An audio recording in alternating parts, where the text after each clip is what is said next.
Ryan Reynolds here for Mint Mobile. You know, one of the perks about having 4 kids that you know about is actually getting a direct line to the big man up north. And this year, he wants you to know the best gift that you can give someone is the gift of Mint Mobile's unlimited wireless for $15 a month. Now, you don't even need to wrap it. Give it a try at mintmobile.com/switch. $45 upfront payment required, equivalent to $15 per month. New customers on first 3-month plan only. Taxes and fees extra. Speed slower above 40 gigabytes on unlimited. See mintmobile.com for details. The holidays are all about sharing with family.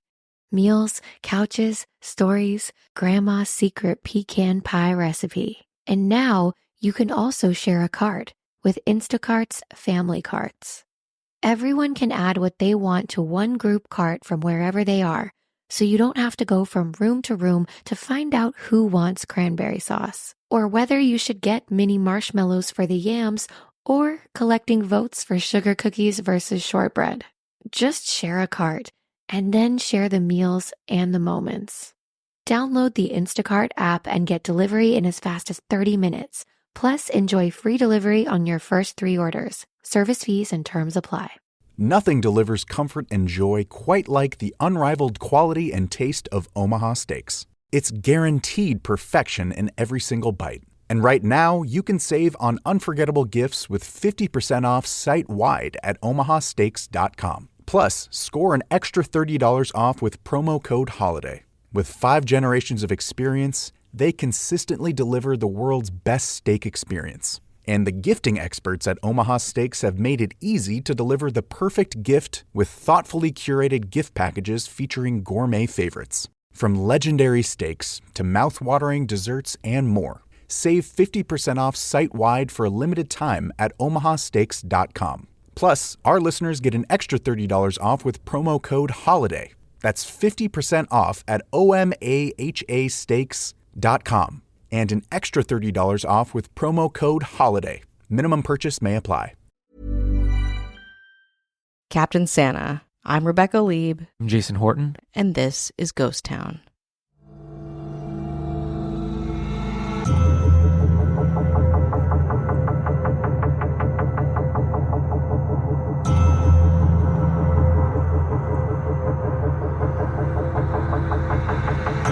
On a drizzly, overcast day in late October 1971, Milwaukee scuba diver Gordon Kent Bellrichard was looking for a sunken ship called the Vernon, using sonar to survey the bottom of Lake Michigan's west coastal waters.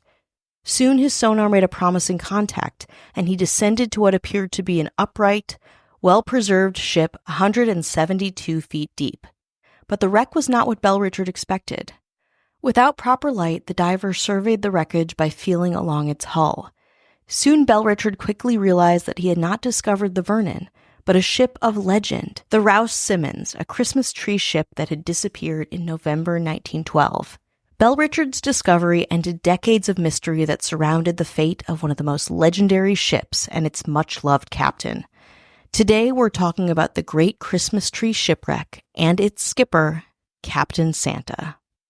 On November 23, 1912, Lake Michigan was in the midst of a storm, with ships desperately sailing for safety.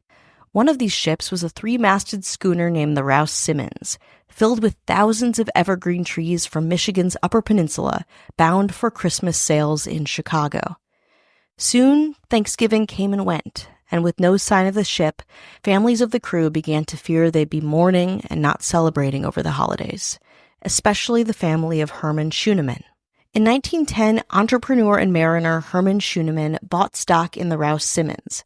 In the decades leading up to the Simmons' demise, Christmas had become a booming industry. The Schuneman brothers, Herman and August, had been selling Christmas trees in Chicago since around the start of the 20th century. Though August died in November 1898 aboard the S. Thal, a 52-ton, 2-masted schooner, his younger brother Herman continued the family business with the Rouse. Schuneman cut out the middleman, selling his trees for between 50 cents to $1, right from the ship, adorned with electric Christmas lights and its own tree on the main mast.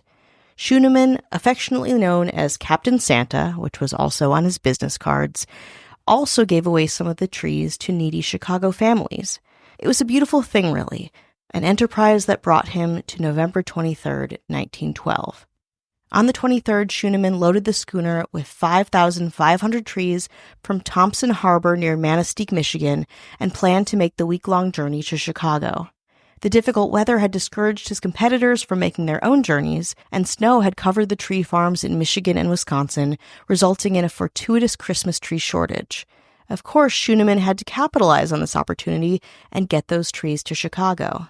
Word soon reached Chicago of an unidentified schooner, spotted a week earlier, slowly making its way along the Wisconsin coast.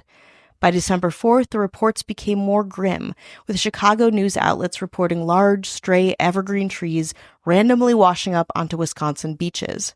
A crew member, who had refused to board the Simmons in Michigan for its return south, was doing his own press tour, making claims that the ship had been overloaded and unfit to sail. He said that even rats had not wanted to board the, quote, doomed Xmas ship, as the papers called it. The crew member spoke of other omens signaling the ship's demise, including a crew of 13, an unlucky number, and the warnings of the daughter of co-captain Charles A. Nelson. Her name was Alvida, who many believed had a premonition about his fate and cried, begging him not to go. Holding out hope that the boat was lost or maybe harbored elsewhere, the search for survivors continued for weeks. A December 5th edition of the Chicago American, however, did not reflect that optimism, sharing headlines like, quote, lost hope for ship and Santa Claus boat lost. The crew was, in fact, never found, the worst fears of those poor families realized. But the Rouse Simmons was not lost to history, not by a long shot. More after. To make switching to the new Boost Mobile risk-free, we're offering a 30-day money-back guarantee. So why wouldn't you switch from Verizon or T-Mobile? Because you have nothing to lose. Boost Mobile is offering a 30-day money-back guarantee. No, I asked why wouldn't you switch from Verizon or T-Mobile? Oh. Wouldn't.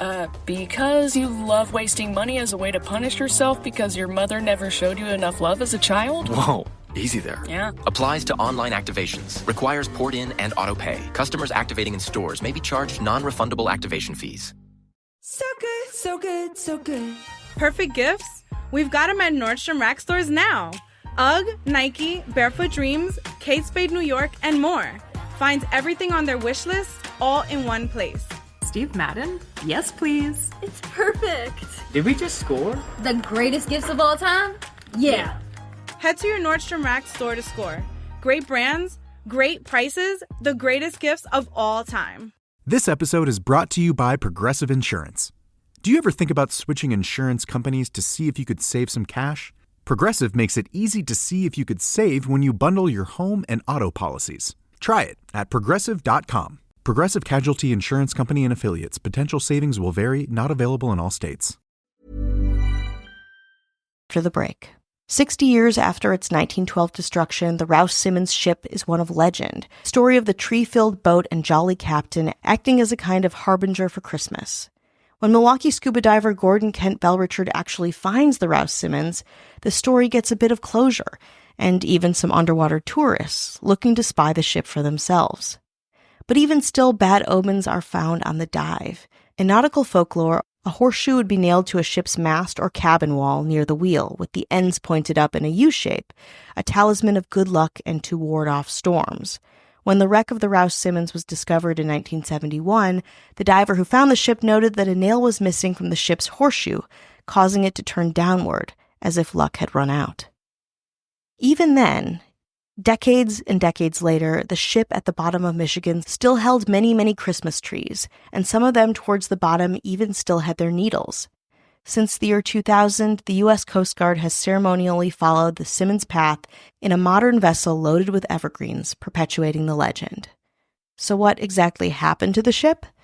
Tamara Thompson, an underwater archaeologist for the Wisconsin Historical Society and one of the authors of the first ever archaeological survey of the Rouse Simmons, says that the Simmons likely never sank amid an evening blizzard. A call into the Two Rivers Life-Saving Station arrived in the mid-afternoon before the snow even began to fall. Similarly, records of the rescue efforts indicate that the life-saving vessel never glimpsed the distressed Simmons, suggesting that it likely sank before their arrival. Quote, "I get a lot of groans when I change the ending," Thompson ruefully admits. Herman Schooneman's bereft family sold Christmas trees well into the 20th century under the name Captain Santa's Christmas Trees.